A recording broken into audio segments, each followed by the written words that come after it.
近日，印度又在企图通过其他的方式挑衅中国。其海军少将声称要联合美国和日本等国，对通往印度洋的南海中国石油运输船展开阻截行为，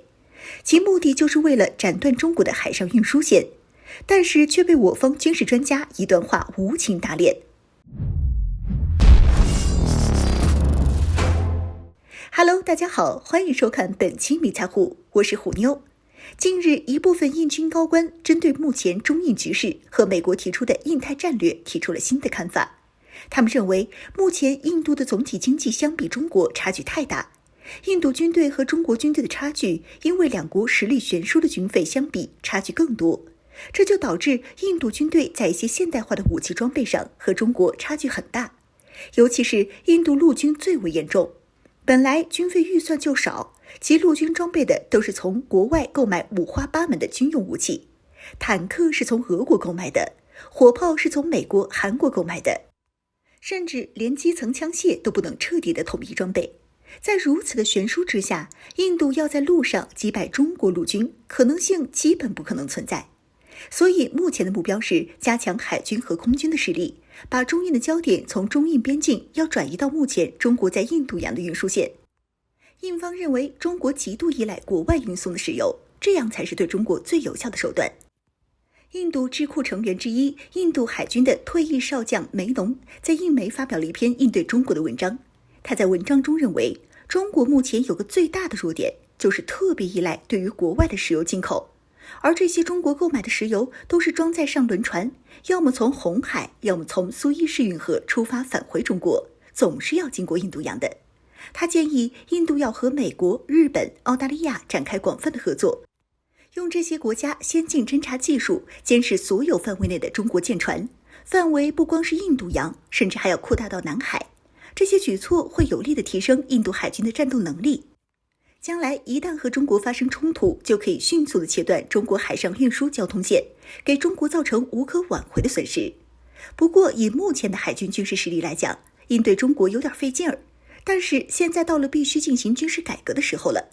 2020年，中国全年经费开支是1933亿美元，世界第二，而印度虽然世界第三，但是军费总额为641亿美元，几乎是中国的1/3。目前解放军的海军规模已经是世界第二，仅次于美国海军。这些都在说明印度必须彻头彻尾地完成军事改革。梅东认为，现在要军改，首先就应该拿印度陆军开刀。印度陆军太过庞大，120万的现役军人加上预备役军人，印度陆军的总人数将超过200万人，因此最好把陆军再裁掉20万人左右。把这些军队的军费用于现代化武器升级的资金，空军购买新式战斗机，海军则建造更多的主力战舰，如航空母舰、驱逐舰、潜艇等，陆军则把老式坦克退役用以购买新坦克，这样才能最大限度加强印度军队的实力，以抗衡中国。针对梅农的言论，我国军事专家马上给予了反驳。印度如果是为了对抗中国而建造大批大型作战舰艇的话，印方就大错特错了，这是完全没有任何意义的。首先，由于印方的2艘航空母舰和其他大型作战舰艇都处于我方导弹射程之内，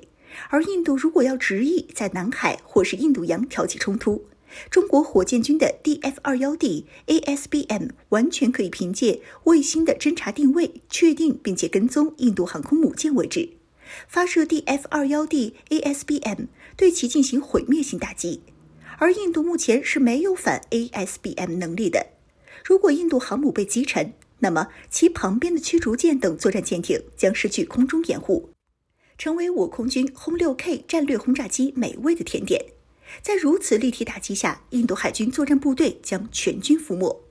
其次，关于印度拦截印度洋中国邮轮等舰船的问题，我国早有考虑，和印度西北方向的巴基斯坦签订了经贸合作协议，其中就包括巴基斯坦最西边的出海口瓜达尔港口。有了这个港口，中国以后的大型邮轮完全可以不用经过印度洋和马六甲海峡这一热点区域运输石油，完全可以把石油运抵瓜达尔港，再由瓜达尔港直接把货物横穿整个巴基斯坦送入中国西部。可以说，有了瓜达尔港，中国在未来的海上运输线的安危将得到极大的保障。印度就无从谈起切断中国的海上运输线，因为从瓜达尔港再到中国，显然比印度洋至马六甲至中国要近得多，而且够安全。最后还是要奉劝印方，不要动不动就拿中国当对手，也不要动不动就随美国等国闻鸡起舞，这对印方没什么好处。美国这些国家充其量也就利用你们和中国冲突当美国的炮灰，好达到他鹬蚌相争渔翁得利的目的。